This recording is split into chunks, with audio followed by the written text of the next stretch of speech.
A'udzu billahi minasyaitonir rajim. Bismillahirrahmanirrahim. Assalamualaikum warahmatullahi wabarakatuh. Sobat Al-Zamira Channel yang dirahmati Allah.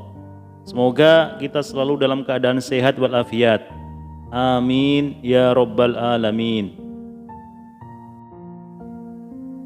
Siapakah di antara kita yang tidak mengetahui nama ini? Abu Jahal Amr bin Hisham yang telah diangkat menjadi pemimpin oleh kaumnya padahal ia belum mencapai usia baligh. Sudah seharusnya kita mengakui bahwa ia memang adalah pemimpin bagi kaumnya, terhormat dan ditaati, memiliki kesungguhan dan kepemimpinan. Tetapi ia mengubur dirinya dalam debu-debu kekufuran. Andai saja ia mau, ia dapat menghidupkannya dengan cahaya keimanan. Karena itu ia layak untuk mendapatkan laknat dan bukan keridhaan Allah Subhanahu wa taala. Abu Jahal lah yang hingga saat nanti tetap menjadi Fir'aun umat ini.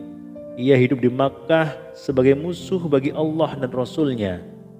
Ia berusaha membunuh Rasulullah Muhammad SAW lebih dari satu kali. Meskipun ia telah menyaksikan begitu banyak ayat dan mukjizatnya, namun mata hatinya telah lebih dahulu buta sebelum pandangan mata kepalanya, sehingga ia menjadi setan yang membangkang. Betapa seringnya Nabi SAW dan para sahabatnya merasakan siksaan dan gangguan di tangan orang ini.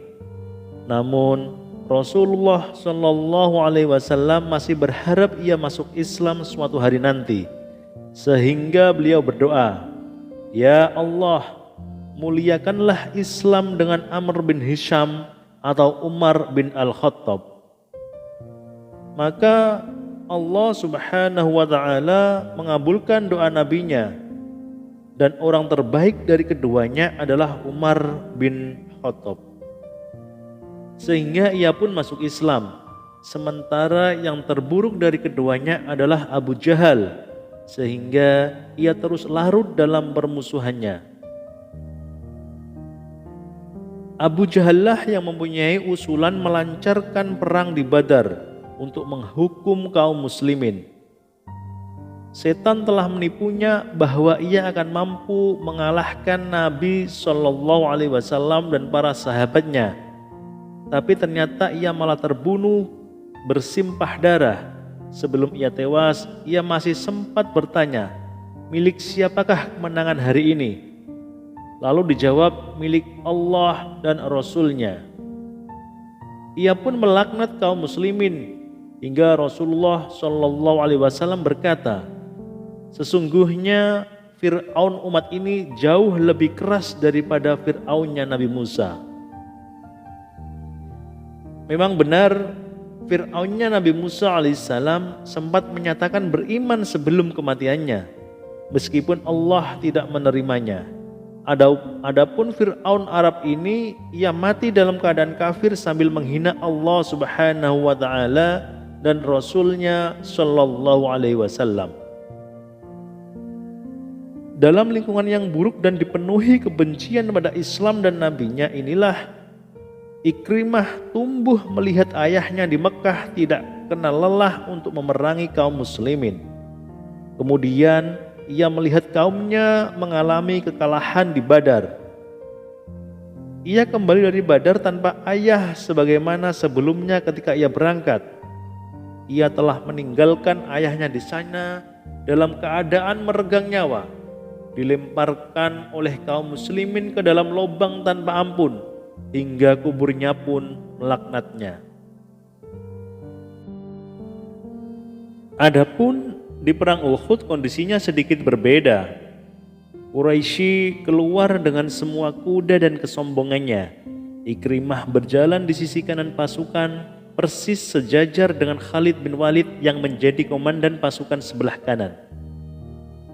Ikrimah tidak hanya sendiri, ia bahkan membawa serta istrinya Ummu Hakim yang memukul rebana bersama Hindun binti Utbah dan menyenandungkan syair-syair yang berbunyi, Ayo wahai Abdul Addar, ayo wahai para pelindung perbatasan, tebaslah dengan seluruh kekuatan.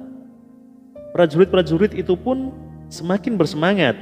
Ikrimah menunggangi kudanya yang dituntun oleh nafsu dan kebenciannya untuk memerangi Allah dan Rasul-Nya. Ia menghadirkan pula kenangan kematian ayahnya dengan pedang-pedang kaum muslimin di perang Badar. Hingga akhirnya perang itu berakhir dengan kemenangan yang tidak sempurna bagi kaum musyrikin. Karena mereka begitu ketakutan menghadapi serangan-serangan kaum muslimin sehingga mereka melarikan diri ke Makkah.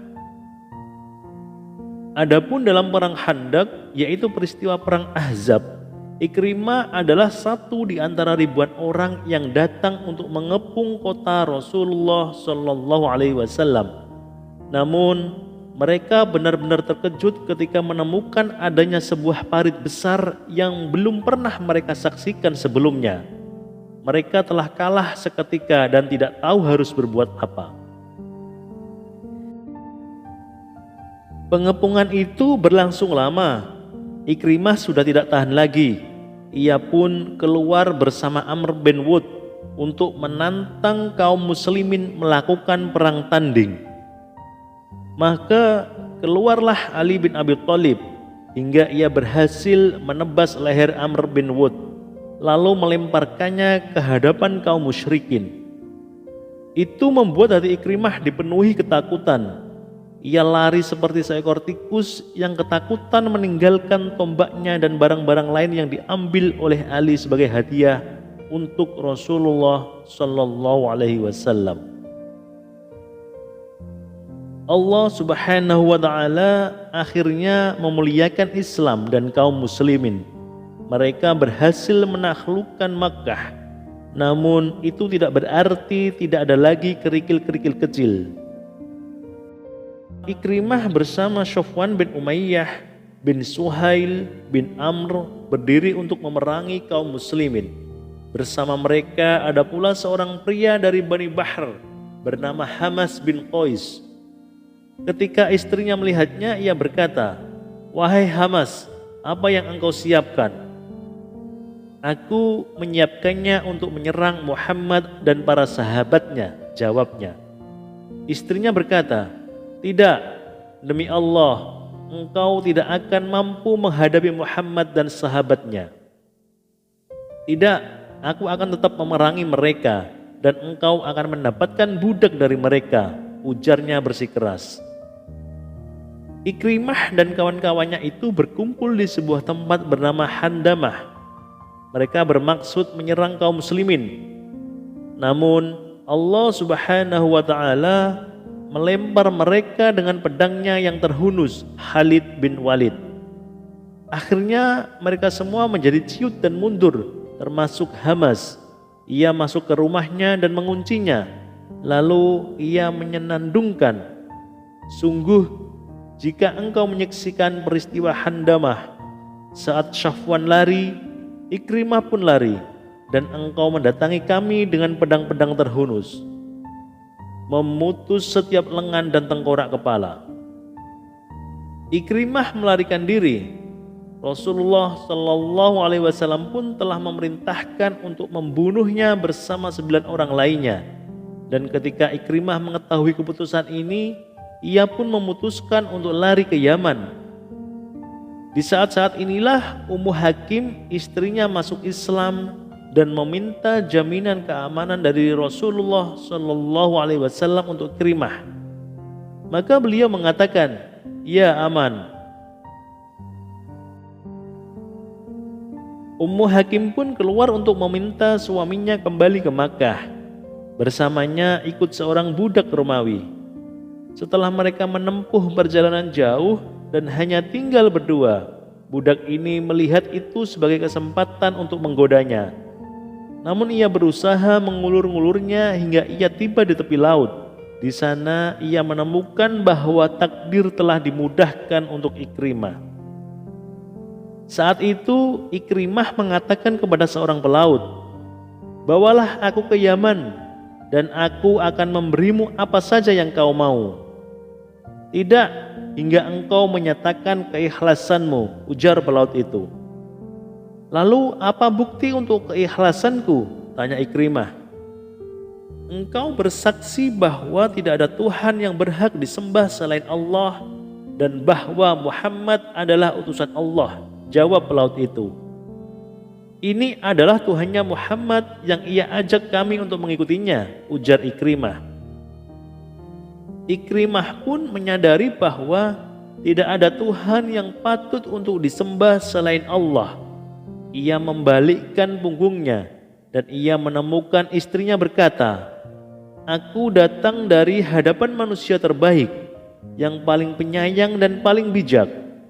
Aku datang dari hadapan Rasulullah Shallallahu Alaihi Wasallam. Aku telah memintakan jaminan keamanan untukmu dan beliau memberikannya untukmu. Karenanya jangan binasakan dirimu. Kembalilah karena engkau telah aman." Kemudian sang istri memberitahukannya tentang apa yang dilakukan oleh budak Romawi itu. Ia sempat meminta tolong kepada beberapa orang Arab Badui dan mereka menolongnya. Namun budak masih bersamanya hingga sekarang. Dan sebelum kembali ke Mekah dan di tengah perjalanan, Ikrimah menaiki budak Romawi itu lalu membunuhnya dan ia ingin berduaan saja dengan istrinya. Namun sang istri mengatakan, "Wahai Ikrimah, engkau masih musyrik, sementara aku seorang muslimah. Allah telah mengharamkanku untukmu." Panah kata-kata itu tepat mengenai hati Ikrimah. Berbagai pikiran pun melintas di kepalanya. Di Makkah, Rasulullah Shallallahu Alaihi Wasallam berdiri di antara para sahabatnya dan mengatakan kepada mereka, "Sesungguhnya Ikrimah bin Abi Jahal akan datang kepada kalian sebagai seorang mukmin yang berhijrah. Maka janganlah kalian mencela ayahnya, karena mencela orang yang telah meninggal akan menyakiti yang masih hidup, namun juga tidak akan sampai kepada si mayit." Tibalah Ikrimah. Lalu Rasulullah Shallallahu Alaihi Wasallam mengatakan, "Selamat datang, wahai sang pengendara yang datang berhijrah." Beliau Shallallahu Alaihi Wasallam mendatanginya, melebarkan kain baju beliau untuknya dan menyambutnya dengan sebaik-baiknya. Ikrimah berkata, "Telah sampai padaku kabar bahwa engkau telah menjamin keamananku, wahai Muhammad." "Benar, engkau aman sekarang," jawab Nabi. "Kepada apa engkau menyeru?" tanyanya. "Kepada penyembahan hanya pada Allah tanpa ada sekutu baginya, menegakkan sholat, menunaikan zakat, puasa Ramadan, dan berhaji ke Baitullah," jawab Nabi. "Demi Allah, engkau tidak mengajak kecuali kepada kebenaran. Tidaklah engkau menyuruh kecuali pada kebaikan," ujar Ikrimah. Ia pun menjulurkan tangannya dan bersaksi bahwa tidak ada Tuhan yang berhak disembah selain Allah dan bahwa Muhammad adalah utusan Allah. Lalu ia berkata, "Wahai Rasulullah Shallallahu Alaihi Wasallam, sungguh aku meminta padamu agar engkau memohonkan ampunan untukku atas semua permusuhan yang pernah aku lakukan padamu, atau perjalanan yang aku lakukan untuk itu, atau pertemuan denganmu yang aku lakukan untuk itu, atau ucapan yang aku ucapkan untuk itu kepadamu, baik di hadapanmu atau di belakangmu." Rasulullah Shallallahu Alaihi Wasallam pun mendoakan Ikrimah dan berkata, "Ya Allah, ampunilah untuknya semua permusuhan yang pernah ia lakukan terhadapku dan setiap perjalanan di mana ia berjalan menuju suatu tempat demi memandamkan cahayamu, dan ampunilah ia atas semua yang menjatuhkan harga diriku, baik yang ia lakukan di hadapanku ataupun di belakangku." Lalu Ikrimah berkata, "Ketahuilah, demi Allah, wahai Rasulullah Shallallahu Alaihi Wasallam, aku tidak akan membiarkan suatu nafkah yang pernah aku gunakan untuk menyerangmu, melainkan aku akan menginfakkan yang sama di jalan Allah." Setelah ia masuk Islam, jika ia bersumpah, ia akan mengatakan, "Tidak, demi zat yang telah menyelamatkanku di perang Badar." Ia selalu bersyukur kepada Tuhannya karena ia tidak terbunuh dalam perang Badar dan bahwa ia masih tetap hidup hingga Allah mengaruniakannya kesempatan untuk masuk Islam. Dan setiap kali ia memegang mushaf, ia menangis dan mengatakan, "Kitab Tuhanku, kitab Tuhanku." Dan pada perang Yarmuk, suasana semakin memanas. Hampir saja Romawi menyatukan kaum muslimin dalam kekalahan. Lalu menerjanglah sang singa yang buas itu, Ikrimah. Ia mengatakan, "Menjauhlah wahai Khalid bin Walid, biarkan aku menghapuskan apa yang pernah aku dan ayahku lakukan. Aku telah memerangi Rasulullah Shallallahu Alaihi Wasallam. Lalu bagaimana bisa aku lari dari Romawi hari ini? Tidak, demi Allah, itu tidak akan terjadi untuk selamanya." Ia lalu berteriak, "Siapa yang mau membaiatku untuk kematian?" Maka berdirilah pamannya Al-Harits bin Hisham dan Dirar bin Al-Azwar. Mereka berdua pun membaiatnya dan diikuti 400 prajurit muslim. Mereka pun masuk ke dalam kecamuk perang hingga berhasil menimpakan kekalahan kepada Romawi. Dan Allah Subhanahu wa Ta'ala pun memberikan kemenangan dan kemuliaan kepada tentaranya. Tinggallah Ikrimah terbaring setelah terkena 70 tusukan yang mengenai dadanya. Sementara di sampingnya ada Al-Harits bin Hisham dan Ayyashi bin Abi Rabi'ah.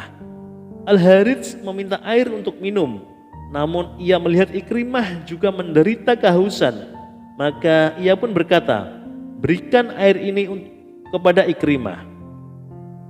Namun Ikrimah melihat Ayyashi kehausan, maka ia pun berkata, "Berikan air ini padanya." Ketika mereka mendekati Ayyashi, ternyata ia telah berpisah dengan kehidupan.